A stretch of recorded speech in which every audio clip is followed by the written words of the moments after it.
Log recording 9:32 at night West Coast time. It's still Tuesday the 28th of May 2024. The Weaver Agency, Roseman, California. The Diary of a Griever named John Weaver, which is me. Yeah, well, this weekend was Memorial Weekend, and yes, I did go nuts on the thing. But I'm also getting a therapy appointment done in the morning to talk of many things, but they don't give me enough time to talk with them. 40 minutes is just not enough time to talk with them. So I do video letters when I can. Try to add a little more data into it that I can understand what the hell's going on with me. I skipped out on an appointment today because of my damn PTSD flared up a great deal. And because I was worried about if I was going to be breaking down even worse than this weekend had been breaking me down. I just really wasn't in the mood of dealing with anybody, let alone the damn it's not the damn. It's the doctor's office or anybody else for that matter. So I stayed home. I isolated. I watched television, so to speak. Streaming services. I wanted to get me a special meal fixed and remember my brother. A long time ago, my brother and I used to like Pizza Hut. Out here in Roseman, they suck. Out here in Roseman, California, they suck. I prefer Domino's now. But at one time, I was doing the Pizza Hut with my brother. When we could afford it, we would eat it. And it was a pizza that we could enjoy. We enjoyed it when they had the dining rooms going on back in the 80s and 90s. It was something to go into a dining room, sitting down, already plopping a few coins in for music selections that we would listen to. We would understand that there are other selections that other people were listening to, and then ours would come up, and then we would enjoy it while we're eating pizza and talking and slurping down a pitcher of Coke. Coca-Cola.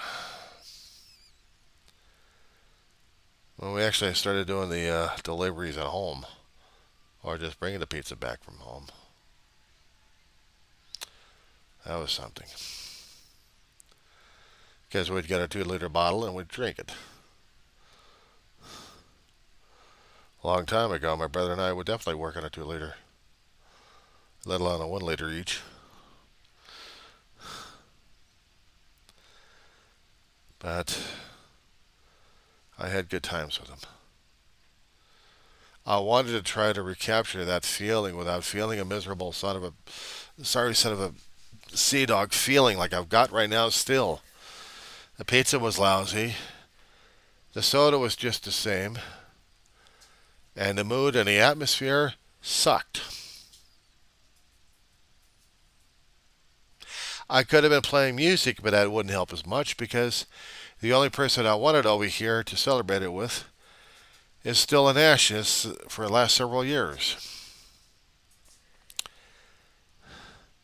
So it still kicks my ass.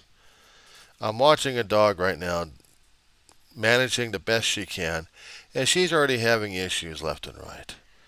I don't blame her for having issues left and right. I be having issues left and right, but she's got dementia going on, and it saddens me that she's struggling like crazy. Sometimes she forgets who I am. Other times she'll know. Sometimes she can't know by the smell, but she knows I'm here.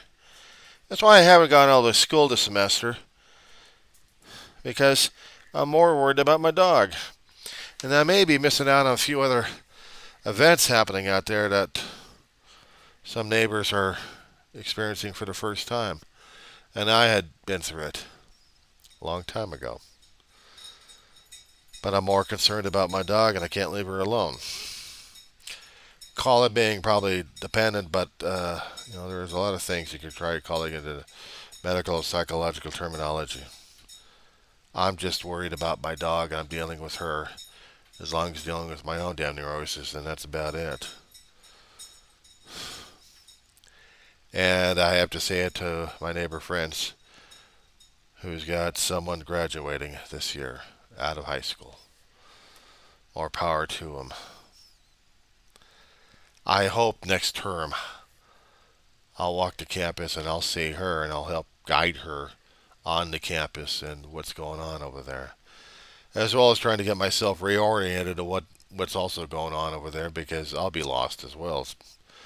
When you get out for about a semester, you get out of sync, and then it takes me a while trying to get back into sync.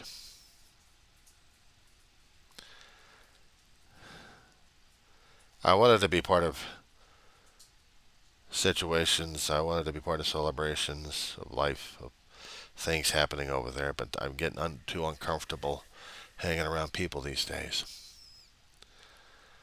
I'm turning out to be more and more of an isolationist than I even realized.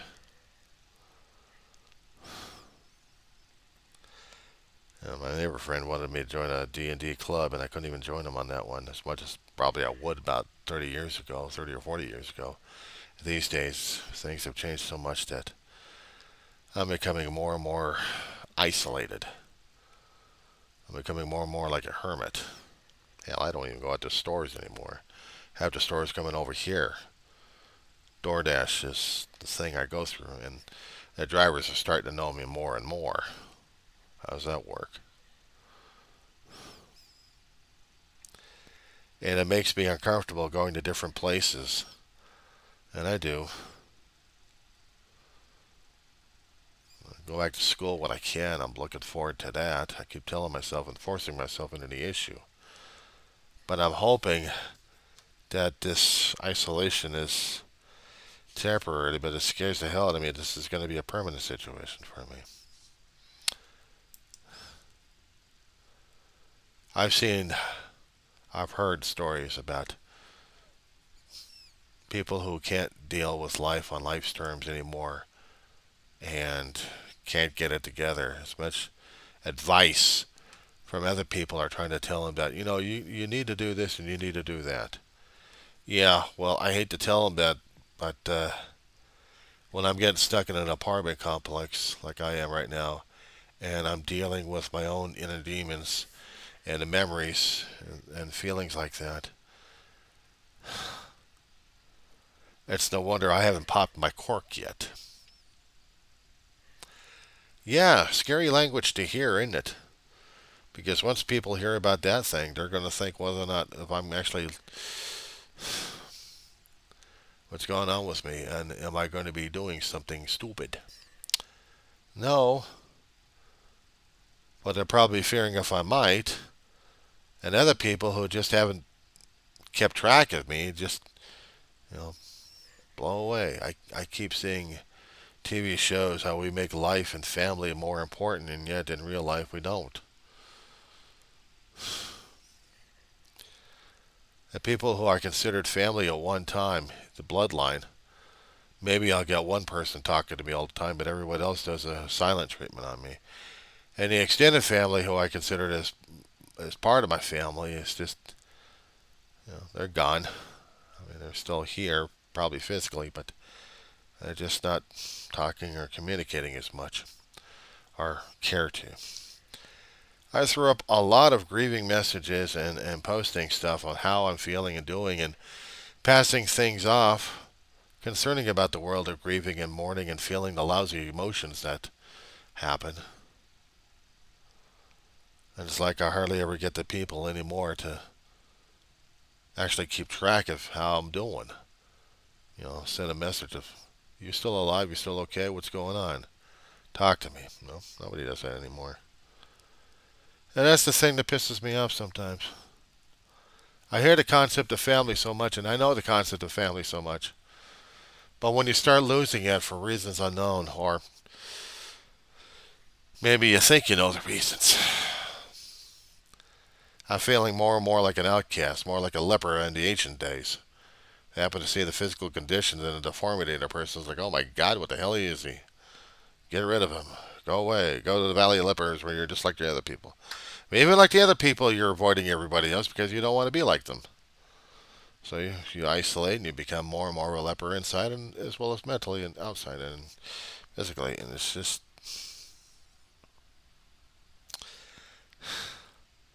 it gets harder and harder to talk about some things like that. And here's the other thing concerning about the underlying anger and resentment issues. That pops up there. So I'm guessing that people don't want to deal with that because they don't want to understand it. They don't want to talk about it. And they sure as hell don't want to deal with the person who's got it. Maybe it reminds them too much of the people they've lost and embarrassed and shamed and whatever they're feeling and not dealing with it. There's nothing wrong with talking about being a survivor of seeing people that you care about already passed away, and you're dealing with the mental issues, you're dealing with the physical, you're dealing with the trauma like crazy. Everything is not rosy as we see it on the television. We're seeing a hell of a lot of death and tragedy happening all over for long periods of time. Sometimes one gets numb to it unless one actually has the tragedy happening. And then it becomes real. It becomes a reality. And we don't even want to face that crap because it's too painful. We don't want to deal with the pain. We want to deal with happy. We want to deal with a concept out of a damn book. Let's see. Aldous Huxley's Brave New World. They take the medication called Soma and space out. Screw that noise. The the pharmaca wants to deal with that. If the doctors want to do that. The only thing they know how to do is ills, pills, chills, wills, and God knows what else. Testing and probing, prodding, and then pill them up. Pill them up. Let's get a central IV hook up to them and just put the IV, push it into their neck. Not this kid. I'm dealing with my emotions as they are. I'm talking about them. I'm dealing with it. I'm getting my ass kicked on it. And I'm not blaming anybody for the damn thing because it's life kicking me in the ass and I'm responding. What does life want me to do? Respond to everybody else and start kicking their ass? I don't think so, scooter boys and girls and people. I'm not about to do that. I'm spraying my inner thighs or something like that this morning. It's been hurting all day. I laid down, taking a couple of Tylenol, maybe leaves it off. It's only been about less than an hour since I've taken a couple. So, but around midnight, I'll up the dose. But I'm still able to use my leg. It's just muscle. But what scares me more, when I start looking forward to having a sheriff's department pound on the damn door wondering how I'm doing, a health and welfare check. I'll probably be irritated and scared shitless because they're probably wondering whether or not I'm going to try killing myself or not. I could laugh about the damn thing, but it's not funny. When I had missed out on an appointment with my therapist on this one, she was concerned. She sent the local sheriff's department after me. And they knocked on the door, and they had two deputies out there. And they were asking me how I'm doing. I had a feeling my therapist would do something like this. I just didn't think she'd actually do it. So now I have to continue to take the therapy sessions all over on a constant basis here, and just to see if I am or not going to get another knock on the door from the sheriff's department, probably early in the morning or late in the afternoon, saying, "How are you doing, Mr. Weaver?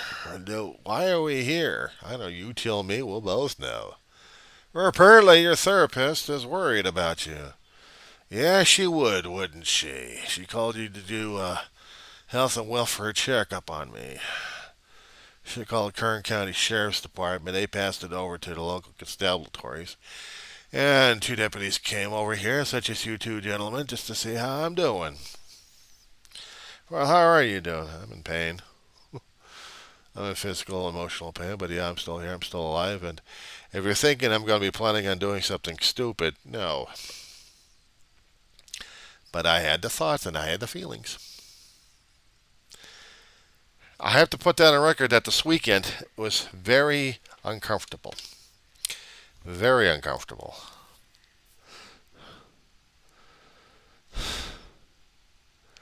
And I will talk to my therapist in the morning about it. Because I've been feeling it, and I. This weekend was the Memorial Weekend. And in my videos, I was going off on the deep end, and I don't take anything back on that stuff. Because I still believe that sometimes Memorial Day is not just the ones about being shot by lead or shot by pot. I'm not talking about smoking weed either. I'm talking about alcohol or drugs or anything else for that matter. Or how about the ones that just die off and they don't even realize who the hell they were? Others die off in the care of others, but don't get the fanfare.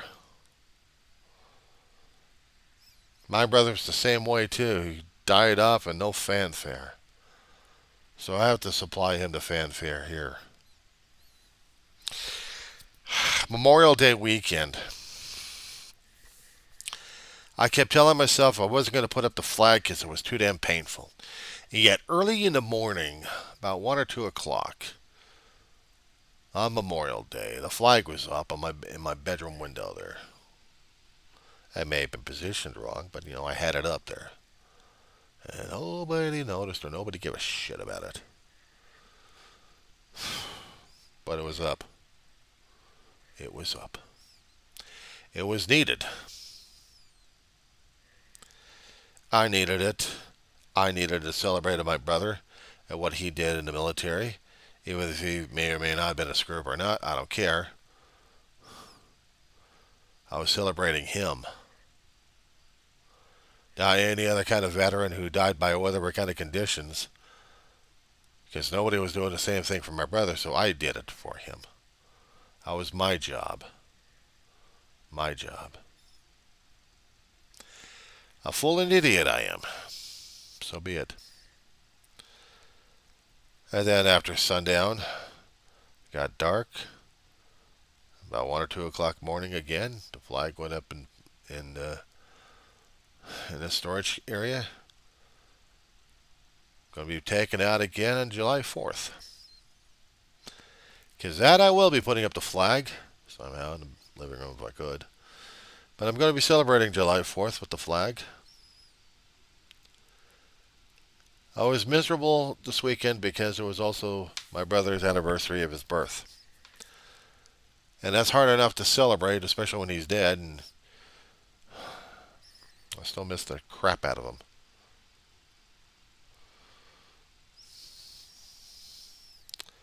I'm not apologizing for some of the stuff and the actions I've been taking. I'm not trying to hurt anybody. I haven't been hurting anybody. They're wondering about if I'm going to be hurting myself. I've been hurting for a hell of a long while. What else am I going to do to myself? I still want to accomplish a few things in my life despite my body still trying to kill me one way or another. If I can, I can. If I can't, then I know my pride's probably killing me. My damn pride, my ego, and also my PTSD and everything else I've got going on. What else am I not worrying about? It's 9:51 at night. I'm going to be probably doing a tossing and turning until about 1 or 2 o'clock in the morning. And I got an 9 o'clock vid to deal with my therapist. If not that, get the headsets, get ready for rock and roll up on audio. What the hell? For right now, if this one happens to go to my primary care physician's office and to the therapy. So let them have fun with these videos. Good night until the morning. That's at least several hours from now.